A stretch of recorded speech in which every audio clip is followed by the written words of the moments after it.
Militer Rusia memamerkan rekaman momen kendaraan militer Ukraina dihantam drone hingga mogok di tengah jalan.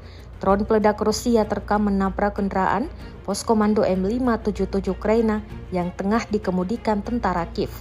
Rekaman detik-detik drone menghantam beredar di Telegram pada Jumat 11 Oktober 2024. Dalam keterangan unggahan disebutkan, inilah momen kedatangan tepat drone FPV di kepala pengemudi KSHM M577 Ukraina di dekat desa Solotayas. Akibat benturan tersebut, kendaraan itu mati total.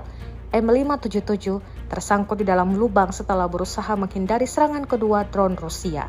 Belum diketahui nasib dari tentara Ukraina di dalamnya.